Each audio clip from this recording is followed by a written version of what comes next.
La respuesta para qué ocurre para que siga esa guerra generacional no es sencilla, pero desde la psicología sabemos que esos enfrentamientos forman parte de la evolución de los hijos y tarde o temprano aparecerán, y aparecerán para sorpresa de alguno y para miedo de muchos. Tradicionalmente, los mayores desencuentros se producían con la llegada de la pubertad y de la adolescencia, aunque hoy en día no se limitan únicamente a estas edades. Pero Ángel Peralbo, gran psicólogo, nos decía que la pubertad es el periodo de tiempo en el que se producen una serie de cambios hormonales importantes y va acompañada de cambios también en el plano psicológico y social del individuo. Esta etapa depende en gran medida de las diferencias individuales biológicas y suele aparecer de los 11 a los 13 años. Posteriormente, 2 o 3 años después, comienza la adolescencia, que es el periodo en el que tienen lugar los cambios fundamentales. Esos cambios que marcan el inicio de la etapa adulta y que transforman al ser humano para afrontar el resto de la vida desde una perspectiva, digamos, más autónoma. Y esos cambios se producen tanto a nivel físico como psicológico y en las distintas sociedades también a nivel social. La adaptación, en un tiempo relativamente corto a esos cambios, genera toda una serie de vivencias emocionales en el adolescente que van conformando su propia individualidad a través de la identificación que va haciendo progresivamente. En definitiva, esta llamada guerra generacional es inevitable. En algunos casos se produce de forma muy abrupta, en otros será menos intensa, pero no encontraremos una familia que no haya pasado por momentos realmente difíciles y esos momentos sin duda se intensifican en verano. En verano, cuando todas las rutinas se rompen, cuando las horas de convivencia se incrementan y se incrementan no solamente en la adolescencia, también en otros tramos de edad donde estos conflictos deberían de estar superados. La respuesta es clara. El padre cree conocer muy bien la psicología masculina y a la madre le ocurre lo mismo con la psicología femenina, de tal forma que ambos se han formado desde hace mucho tiempo una especie de ideal, en el sentido de cómo debería ser su hijo o su hija. Y aquí está la base del conflicto. Con frecuencia, ambos progenitores sienten una profunda insatisfacción entre lo que ellos esperaban que hicieran sus hijos y lo que realmente hacen. Fíjate que el padre tiende a sentirse muy decepcionado ante ese hijo que poco se parece a lo que él había proyectado, y a la madre le ocurre algo parecido con la hija. La práctica diaria es muy curioso porque, por ejemplo, el padre tiende a justificar la conducta de su hija y la madre la del hijo. Es decir, le resulta más sencillo sentirse cercanos al hijo del sexo opuesto al suyo, porque al que no conocen tan en profundidad, habitualmente los protegen más. Y seguro que si cada uno de los oyentes del Club Carrefour que tenemos piensa un poquito, se da cuenta que la mayoría de los padres les dicen que protege mucho más y mima mucho más a sus hijas o a su hija de lo que lo hace con su hijo. Y las madres, es verdad que te das cuenta antes un poquito de esas situaciones, pero es cierto que también tiendes a proteger más al hijo o por lo menos a encubrirle, incluso en algunos de los fallos que tenga. Es un tema muy bonito y muy curioso. A ver, será preciso que los adultos entiendan estos cambios y sus posibles consecuencias en el comportamiento en función de las diferentes etapas que estén atravesando sus hijos para poder atender las problemáticas típicas y las situaciones, digamos, que se puedan dar más problemáticas. La mayor parte de los padres, por ejemplo, saben que la adolescencia es una etapa difícil y trataban de hacerla frente con muchas dosis de paciencia, de afecto, de tranquilidad, equilibrio, seguridad. Pero lo curioso es que hoy esta especie de guerra se ha extendido a otras edades y nos encontramos con chicos y chicas de veintitantos años, incluso superada la treintena, que se encuentran en plena batalla con sus padres. El contexto actual no ayuda mucho en este sentido. En la llamada sociedad de consumo, cada vez son más los hijos que viven con sus padres hasta los 30 años y más.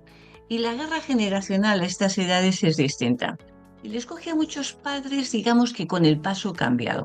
No estamos acostumbrados a que chicos y chicas de 30 años aún sigan viviendo con sus padres, pero, repito, esta sociedad que tanto parecía proteger a las nuevas generaciones ha creado realidades insostenibles.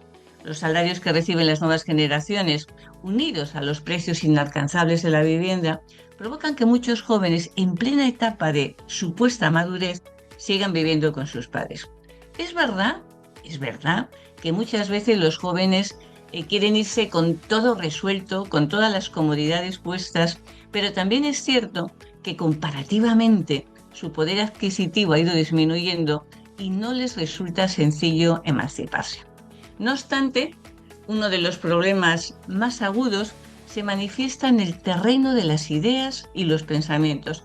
Los adolescentes y los jóvenes de hoy tienen un sentido crítico muy marcado, por lo que las luchas generacionales se incrementan. Por mucho que lo intentemos, por mucho que lo intentemos, la paciencia es un requisito básico, pero no suficiente para conseguir que estas diferencias generacionales no se conviertan en guerras campales. Hoy necesitamos más recursos para afrontar estas situaciones.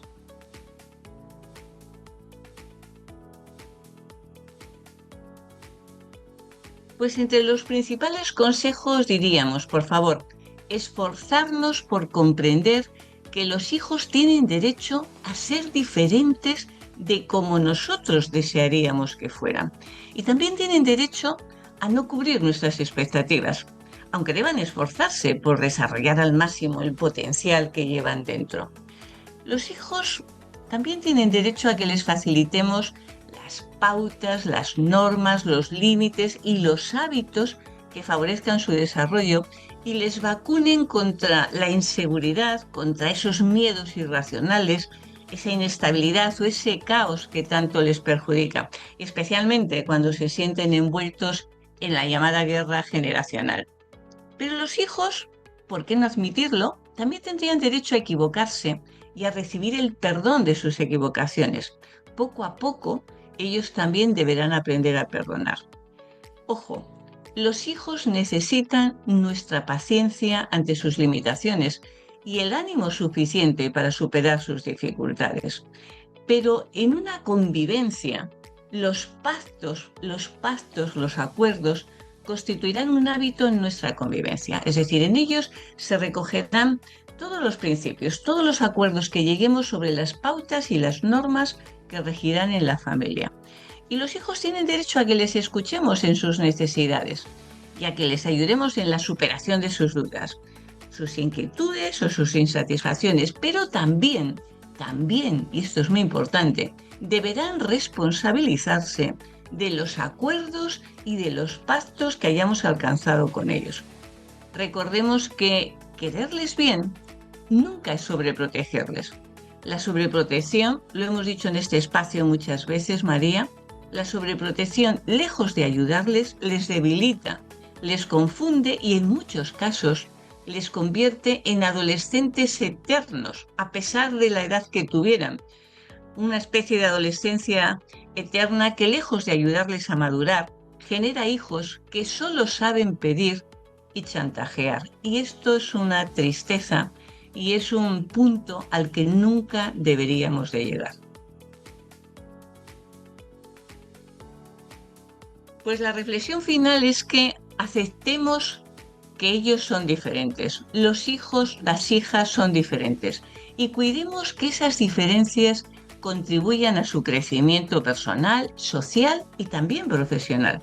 Pero ojo, ser diferentes no significa ser irresponsables ni comportarse con manipulaciones constantes. Perfecto. Lo tengo todo. María Jesús, no sé si quieres que grabemos una pequeña despedida que digas nos vemos el mes que viene o algo así. Perfectamente. Voy a mirar a ver si ponemos incluso la fecha. Bueno, el último martes podemos decir. ¿El 28 vosotros lo tenéis en principio apuntado, María? Pues mira, voy ahora mismo a decírtelo. Bueno, tengo por aquí. Sí, lo tiene convocado a las 10, el 28 de julio. Perfecto, perfecto. tema Carrefour Ideal. Vale, pues entonces grabamos, si te parece, una pequeña despedida. A ver, un momentito, que se me ha ido la pantalla. Bueno, tú me ves. Yo te veo. María, tú me ves. Eso. Vale, es que yo ahora mismo no te veo porque se ha ido la pantalla.